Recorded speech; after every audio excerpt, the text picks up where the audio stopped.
The views and opinions of the guest do not necessarily reflect the views and opinions of BODS Mayhem Radio Network, its staff, affiliates, or sponsors.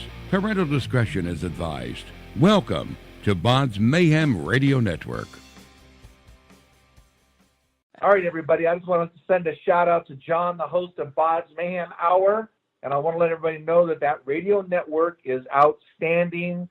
Stay tuned for John. He's a good guy. I look forward to talking to you next time, again, on the BODS Mayhem Hour. Welcome to BODS Mayhem Hour, your source for all hard rock, heavy metal, new metal, alternative, punk, horror punk, hardcore, rock, and all local bands, with your host, John the Bod, a.k.a. the Bodfather.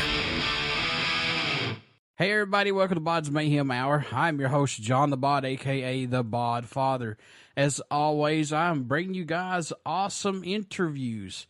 Today, it's an honor and a huge privilege to have Mr. CJ Graham. CJ is the man behind the mask as the actor who portrayed Jason Voorhees in Jason Lives Friday the 13th, Part 6 from 1986, and will be continuing his Voorhees legacy in 2019 when he plays Elias Voorhees in the newest Friday the 13th fan film movie, Vengeance. CJ was also in Alice Cooper's music video, He's Back, the man behind the mask. And CJ is also known for starring as Sergeant Bedlam in the 1991 film Highway to Hell. So, CJ, how's it going, my man? John, hey, doing good. Thank you for allowing me to be part of your hour show and reach out and talk to the fans.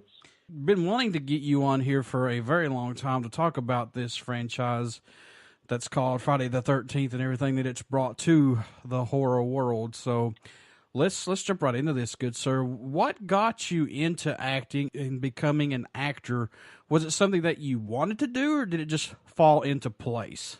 It was not something I wanted to do, and actually it is what you just described. It fell into place. It's kind of like the old saying, and the rest is history. I was not in Los Angeles to consider acting or stunts. I was there looking at maybe some opportunities with LAPD or the sheriff's office. I was general manager of a 15,000 square foot nightclub, and I just happened to have a hypnotist on Thursday nights who was doing some filming. And they decided, the film crew, to put in a Jason Voorhees Friday the 13th scene with the subjects on stage. And it just happened that the folks doing the production shooting was called Real Effects, who did the special effects for Friday the 13th Part 4. And they had the wardrobe. And I seemed to be the biggest and goofiest looking person probably there that could fill it.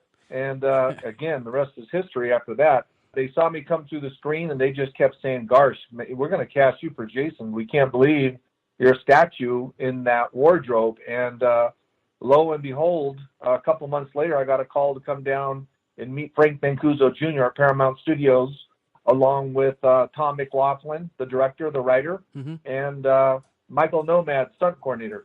Had you even watched a Friday the 13th film before getting into this franchise? You know, with everything going on in politics today, I'm going to have to take the Fifth Amendment on that one because I don't want to answer on the grounds that would incriminate me that I wasn't a fan prior. It's understandable. It happens. Always remain neutral, my friend. Always remain neutral. Honestly, I hadn't really been engaged in the franchise. I did go and do the review to make sure that when I came in to meet with Frank Mancuso and Paramount that I didn't walk in and look silly, of course. So I did do some research, but at that point, I was a big horror fan of the 60s, Werewolf, Mummy, Frankenstein, Dracula, the old 60s black and whites. So I always engaged in those, but you have to realize we were in the first 6 years, roughly, of not just Friday the 13th, the Halloween series that had just come out in the very late 70s. So it was still fresh in everybody's mind what the 60s looked like. How was working with director Tom McLaughlin, and especially on the set of this film and the underwater scene? That's got me right there. I want to talk about this a little bit. How was working with him first? Well, you know, Tom McLaughlin was the writer-director, and he did have a fetish, so to speak, for horror.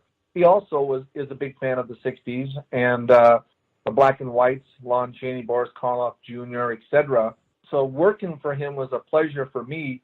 You have to realize 1986, when Friday the 13th came out, that's kind of when Jason really stepped out to be the principal in the movies. Up to that point, it was a lot about the victims, a lot about the actors and actresses being killed, and Jason was just kind of in the shadows.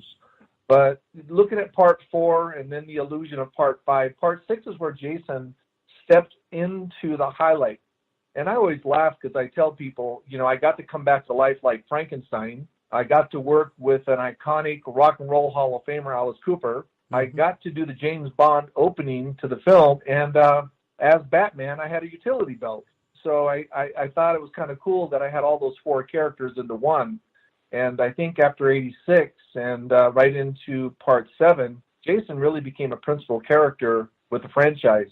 As far as the underwater scenes specifically, we shot those at different locations. One of the scenes was shot at the Stagnant Lake outside Covington, Georgia. Then we shot another scene in about a 6-foot pool in Los Angeles, and that was the fire scene.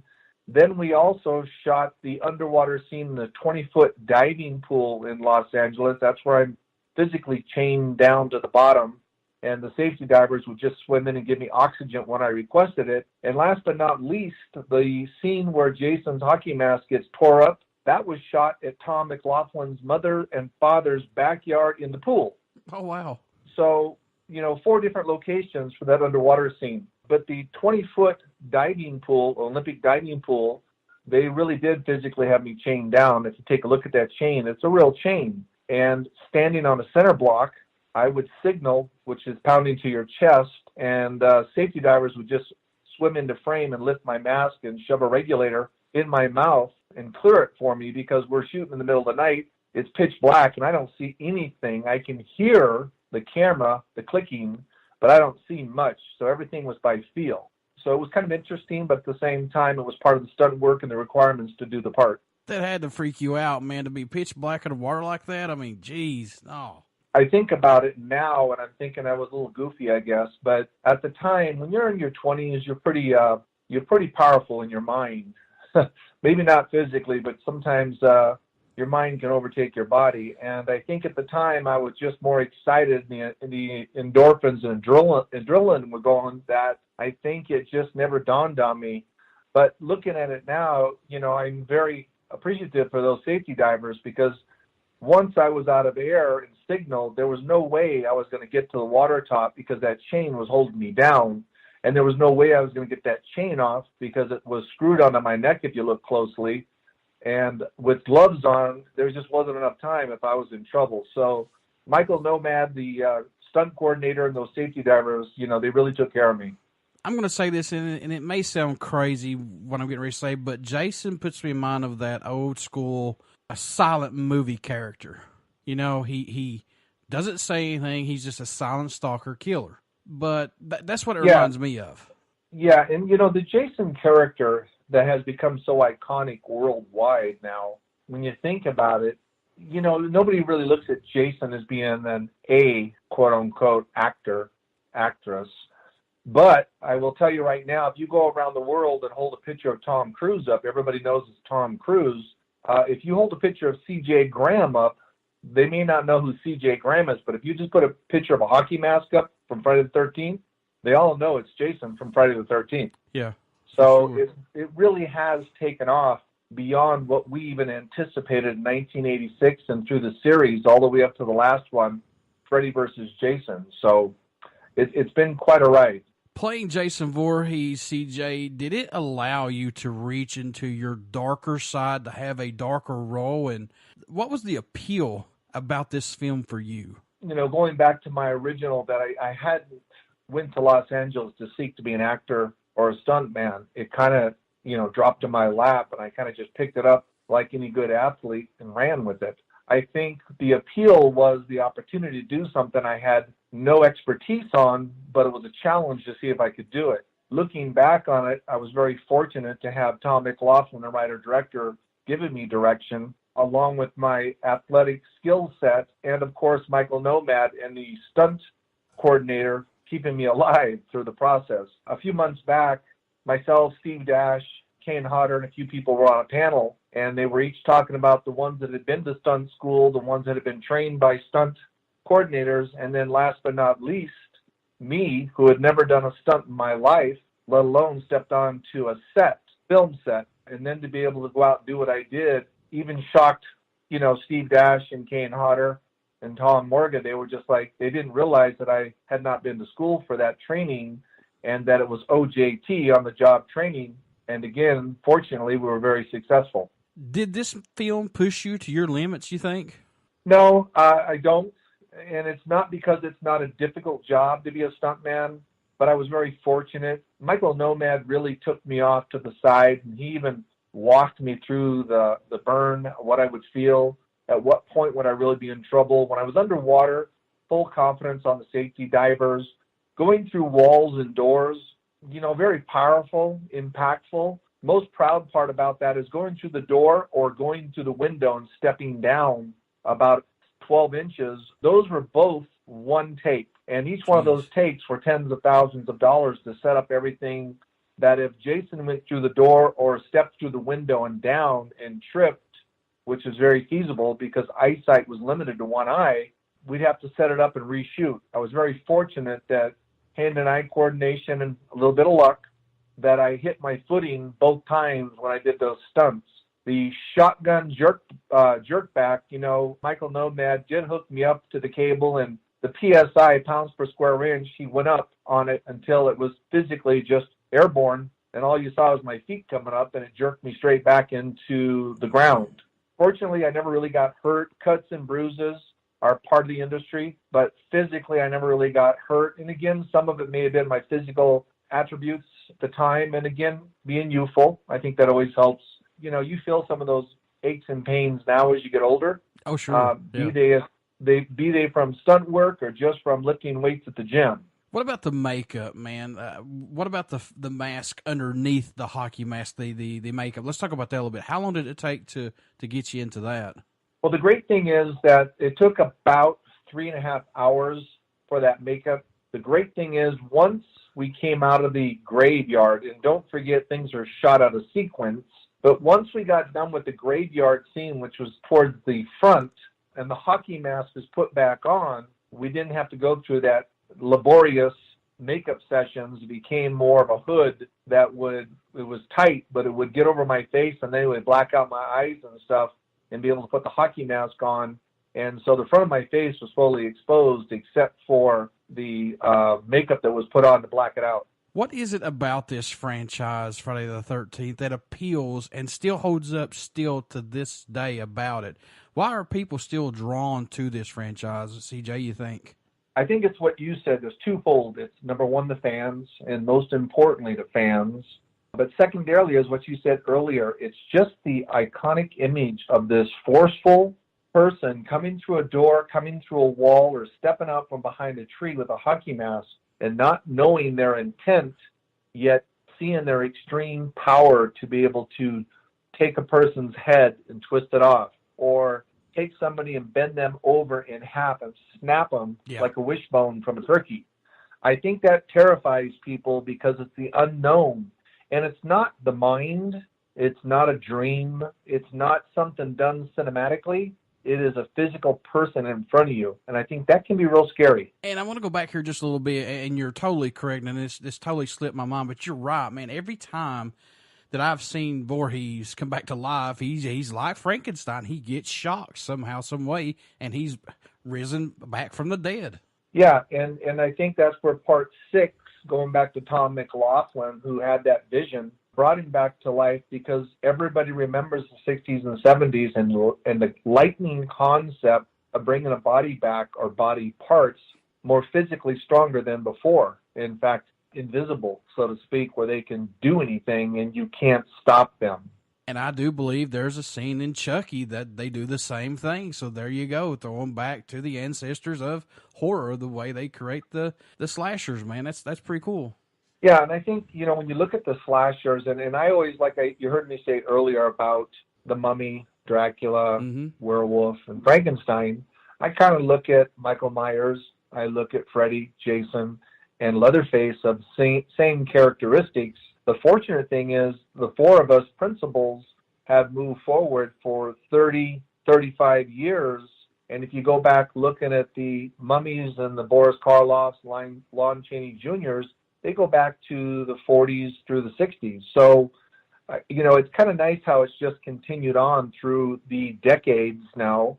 And again, priority number one, the reason is the fan base. The fan base, I have 5-year-olds come up to me in full wardrobe, and I have people that are 70 years old walking around in full wardrobe, and people of your era still just hanging on to that every inch when they see that Jason character step up on the screen or that Michael Myers step up on the screen. After the Friday the 13th Part 6 film that you did this open more doors up for you, or did people kind of stray away? Because I know some people, they don't like horror stuff, man. I didn't know what we had done in 1986 or 1990.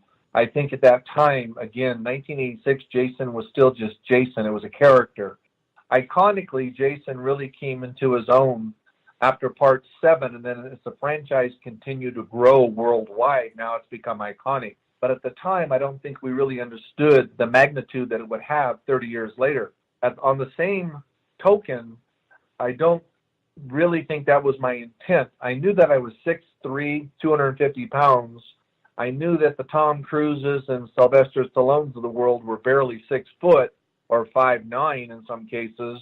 There was no way I was ever going to be a principal actor. I'm way too big. Even Arnold Schwarzenegger on his best day as Mr. Olympia, barely 6'1" or 6'2", I should say, at 230 pounds. The only one of this magnitude is Lou Ferrigno, who is at 6'4", 260 pounds. We just are way too big to be standing next to somebody and become principals in the acting industry. And I was consciously aware of that. And at the time, since it wasn't really my livelihood to be in the industry, I went back and pursued what I had started before I went to LA, which was working in the casino industry, and retired about 1.5 years ago after a senior executive position running casinos in both California and Nevada and Illinois. Had you been approached to play any other roles of the iconic horror films out there, like Michael Myers or anybody else? Have you been approached or anything like that, maybe back after that?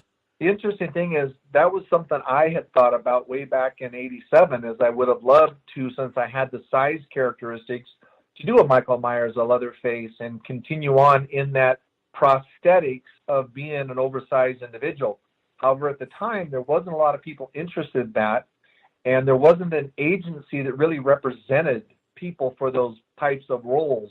Those kind of roles pretty much just went to stunt people only. In today's category, there are quite a few actors and actresses that don't mind being in that industry. The interesting thing is, everybody knows, I was up for Part 7, The New Blood, and Paramount had, said, let's go back with CJ because the character had been represented correctly, I believe. Kane Hodder will tell you the same thing. Kane is a huge horror fan. I mean, that is just, he is all over that.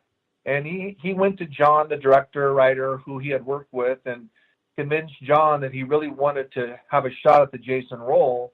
John then had to go to Paramount Studios and convince them to switch out before production, and they did so. And, Kane has done a good job of doing 7, 8, 9, and 10, and went on to do quite successfully in the Jason series. Now, one of those things is, they do talk sometimes and come back and say, are you interested in doing another project through the years? I was not interested over the years because I was an executive within the casino industry, and I could not see leaving a position for 2 months of film shooting and then give up a position of an executive authority as a chief operating officer or general manager of a casino resort with, 2,500 employees just to go pursue 8 weeks of shooting and then be unemployed, so to speak. So I passed on opportunities along the way. There was interest in the Jason versus Freddy. Again, Kane Hodder will tell you that there was interest. And I just, two things. I think Kane had done a decent job through his time. I think he should just finish what he had done. But then again, more importantly, I wasn't really going to leave a general manager role to go do a film and then come back and have to reestablish myself in the industry. I was well known for as an executive. Yeah, that's understandable, man. I don't blame you one bit at all, because that's, folks, you got to understand, that's a hard thing to do when you leave an actual job to do what CJ was going to do and to work yourself back up. That's extremely hard in my book. Well, you have to understand when, about a year and a half ago, I retired from the casino industry as the chief operating officer over 2 casino resorts. Those positions don't come along every week or every month or every year. You do have to go through a process. Once you're in, you do a 3-4 year contract. You just don't want to walk away and then be dormant for a year or 2 to get back into a position of that magnitude. So logically and logistically, it made more sense to pursue my career with the executive in the casino industry. Now that I have retired from that and I can pick and choose what I want to do, it's like the Vengeance Project. It's a huge fan film. They've asked me to play Elias Voorhees, Father Knows Best. And you know what? I can do it. And, I'm able to take my paycheck from the film and donate it to the Shriners Children's Hospital. So oh, nice. It's not a money, it's not a money issue now. I can enjoy it, have fun. And if I'm successful as I go on with the rest of my life in that industry doing some projects, great. I still have my retirement to fall back on after working diligently for 25 years in the casino industry. We had Jason versus Freddy. Who would you like to see Jason versus next? Or do you like that they are trying to have iconic slashers and all other horror things to versus another horror icon? Do you like that, man? Or who would you like to see him versus next, possibly? That's a fan decision. And like a fan, everybody has an opinion. I'm not a big fan of Frankenstein versus Dracula. I'm not a big fan of Alien versus Predator. I think if an individual Predator, Alien, or Jason can't take a 90-minute movie by themselves, then I think you've lost what that iconic image is, because it can't carry a 90-minute film on its own. That's a choice that the studios have to make if they want to interact with others, be it Michael Myers or Leatherface. Again, I go back to that was done when you had Frankenstein versus Werewolf. If you mix and match, I think sometimes your fan base gets diluted. And when it gets diluted, I think sometimes you lose fan base because they weren't as impressed as they thought they would be with what they saw, and they step away from the series.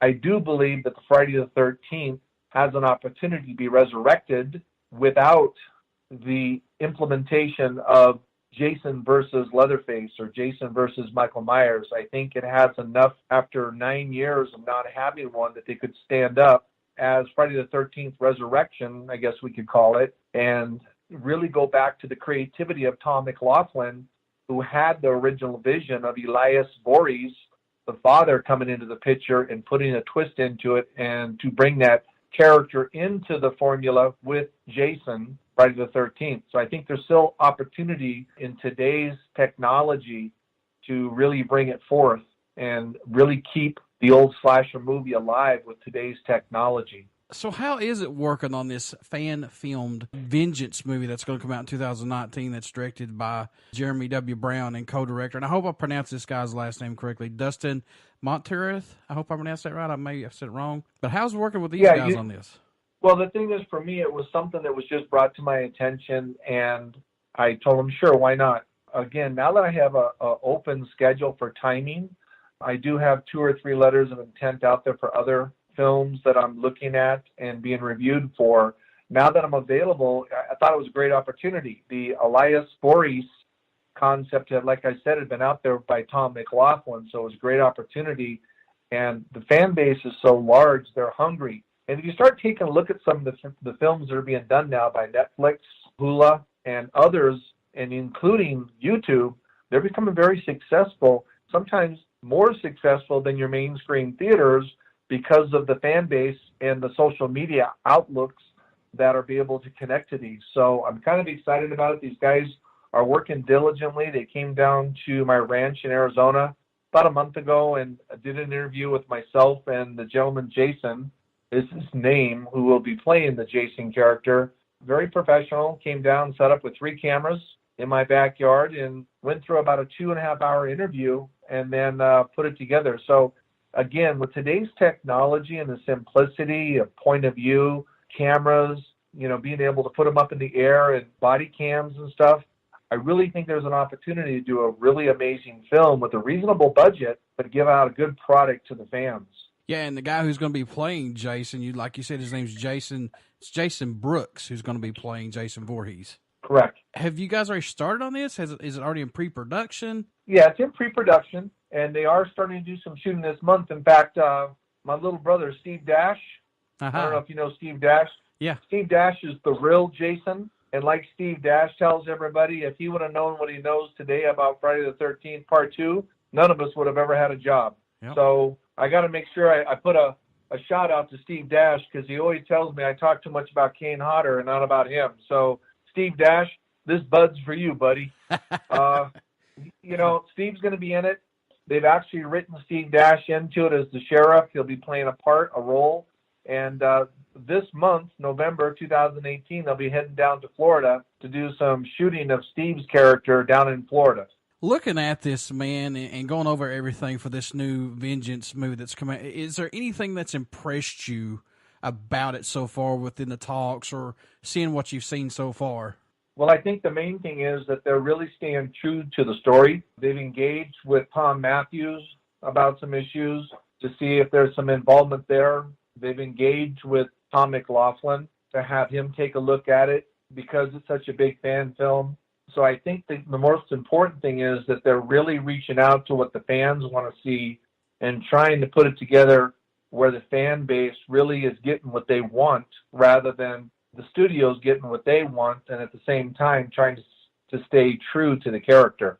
When you look back on it to this day, CJ, what's it mean to you to be part of this franchise as one of the people who have played Jason Voorhees? What's this mean to you? Well, like I always say, there were other Jasons? I must have missed those other guys. Oh, no, I think the most important thing, I think the most important thing is just the appreciation for the fan base. John, you got to realize, not knowing what we know today, to be out there and do a convention here and there and have a line of people want to meet you and talk to you and ask you questions about the film, and the fan base being so diversified, age group, and I mean, I've had boys, girls come up in full Jason wardrobes. Most importantly, it's an honor. At the same time, I'm proud of what we did to maintain the integrity of Jason with Part 6. I think Tom McLaughlin did a justice to the series. I hope one day he can shoot another one. It would be a great opportunity. I know he's got some good scripts because he has always had an interest. And, on a side note, you may or may not know, but Tom McLaughlin, myself, and Tom Matthews are in a pre-production negotiation to do a Friday the 13th Part 6 documentary. And it also includes about Tom McLaughlin's past, his life. He's got a rock and roll band, Tom Matthews, his life and some of the things he's done, and myself. And, the thing that's kind of interesting about that is the involvement of what the Part 6, again, what we've all done. Historically, I myself, not just doing the acting thing, but other things I've done, including, being in the military back in the early 70s. So Tom McLaughlin has got a huge career behind him, and it's still in forward. Back in the 60s, he was with a rock and roll band called The Sloth. Mm-hmm. He opened for The Doors down on Hollywood Boulevard back in the late 60s, and his band is back together now and playing different venues. And Tom Matthews, I just saw Tom Matthews and his wife a couple weeks back, and they're both in the industry working hard as not only actors and actresses, but producers. And he's had a great, successful career on both sides of the camera also. I know you was talking about the conventions and seeing people lined up to come talk to you about Friday the 13th and being Jason Voorhees, but what's it mean to you, though, too, to get that one person that comes up and says, okay, well, I want to talk to you about Sergeant Bedlam in the 1991 film Highway to Hell. Let's talk about that a little bit. That may be something. It's interesting because now that you've said that, a lot of your fan base is going to go to YouTube and take a look at it. And then a lot of people say, I didn't know you were in that. The unfortunate thing is we did a great film. It really was done well. Chrissy Swanson was in it. Chad Lowe, Rob Lowe's younger brother. Patrick Bergen was the devil. He was opposite Julia Roberts, Sleeping with the Enemy. And when you look at Lita Ford, Rock and Roll, and a few of the different characters in there, it was really a well put together, renowned special effects artist, Steve Johnson. You may know him. He's done hundreds of films. And the unfortunate thing is that Hemdale got it ready to go, was ready to distribute it, and unfortunately, Hemdale bankruptcied the entire film company, and it never got a national release, let alone a very limited DVD release back in those days, or VHS actually, and sat on the shelves until recently in the last few years when I believe MGM/United Artists bought the entire library and threw it on Blu-ray. So now a lot of people are starting to see it, but they don't really realize that Jason played Hellcop. That's true. He did. That's true. What about Alice Cooper, man? How was work with him in the music video? He's back, the man behind the mask. Did you get to talk to him a lot about any of this when you was working with him during that video? The interesting thing about Alice is, my first concert I ever went to in 1972 was Alice Cooper up in Seattle, Washington. Nice. And then to get a chance to work with him, and I've seen him over the years, now and then at a convention. Very fortunate to appreciate him. And when I was running the casinos, I did have a theater that held 2,200 people. At one of my resorts, I had an outdoor amphitheater that held 4,500 people. And I had the pleasure of Alice Cooper performing there. In fact, it's interesting you say that. I'll be seeing Alice Cooper November 30th, December 1st and 2nd here coming up in about 2.5, 3 weeks in Kentucky at the SuperCon. And I'll be doing a full wardrobe photo op with Alice Cooper and the fans. Yeah, that's cool. But Alice Cooper also lives in Arizona, as I do. He lives in Phoenix. And, Alice shows no signs of slowing down. He's a class act. He's a Rock and Roll Hall of Famer, inductee. Not only does he still have his band in tour, he hangs out with the Hollywood Vampires touring. Yep. He has a restaurant, a few other amenities. And though I may not understand what a scratch golfer is, because I do not play golf, I understand he's a scratch golfer, and that's pretty good from what I'm told. His son Dash also has a band called Co-op, and they're pretty damn good too. Yeah, it's amazing to take a look at that. But, Alice Cooper has been around. If you take a look at him, he's kind of the first person of rock and roll horror. Yes, if you sir. take a look at back in the 70s with the top hat and the black eyes and, bringing snakes on stage and, killing people on stage back in the early 70s. So he's always had a little bit of a sixth sense to him from the beginning. So the nice twist, going back to an earlier question, I would love to see a Friday the 13th series come back out, maybe Vengeance or Resurrection from the studios. And if they could get Alice Cooper to do the music again with the music, he's back, Mm-hmm. I think that would also give it a nice launching platform for the fans to resurrect Jason and Friday the 13th in 2019 in a studio production. Yeah, that'd be awesome. That would be really cool to see Alice part of Friday the 13th in the movie and stuff and play music. That would be cool. Here, like you said, man, Alice Cooper is one of the iconic horror guys for music. He's the grandfather of it, in my opinion. Yeah, he is. I mean, you take a look at, gentlemen I've met on the road, Dee Snider and a few of these different people. I don't care if it's Kiss or whoever with the makeup, but you go back to the first stage performance. I don't think there's anybody before Alice Cooper that I recall. I mean, No. The Doors and Janis Joplin and Jimi Hendrix was straight up music, but Alice came out with this terrifying look on stage and scaring everybody. Basically, he was himself just a very scary image on the stage, but what a performer, going back to a stage presence. Folks, once again, CJ is going to be at the Louisville SuperCon November 30th through December 2nd. That is in Louisville, Kentucky. So you want to get your tickets and be part of that. CJ, thank you so much, man, for coming on the show and talking about Friday the 13th. And I'm a big horror fan, and just thank you so much, man, for continuing the legacy of Friday the 13th and what all of you guys have done for that franchise, man. John, thank you, and I appreciate this, and a special thank you to the fans for being loyal to us, all of us, all the guys that have played Jason, and all the actors and actresses that have been murdered by Jason.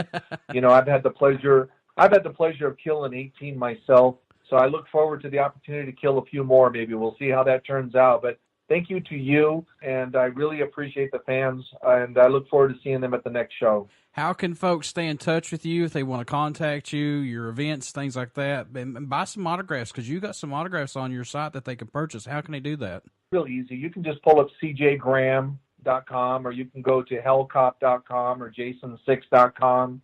It'll take you right to a website, and you can follow the last page's contact information or upcoming shows or events. It's pretty easy to find me. I'm not like I'm hiding in a cave somewhere, but I do try to get out there now that I'm retired out of the casino industry, and I've been really loyal about trying to do 6 to 8 shows a year. I have the pleasure of going to Sweden in February, and I just agreed to go to England in June, and of course Monster Mania is coming up next year in March, and an opportunity to I'm going to do the Louisiana Comic Con, I believe, in May. So there's a lot of cool things happening out there, and not only has Comic Cons become so big, they become so diversified with different types of artists. They've all kind of meshed together into one now, so it's been really exciting for the fans. Before I let you go, good sir, would you care to do a promo for my show? It's a CJ Graham show, right? Oh, I'm sorry.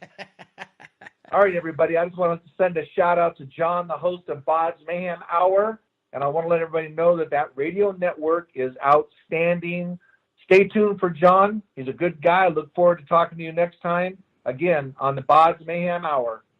Thank you so much, man. Folks, stick around. We got some great music coming up, and you only hear these interviews right here on BODS Mayhem Hour and BODS Mayhem Radio Network. Please check us out on our Facebook page and our YouTube page, and we also have a podcast link. And once again, all that information is found on BODS Mayhem Hour's Facebook page, folks. So stick around. Thank you so much, CJ, and you have a good one, man. Thank you. Now you're the golden.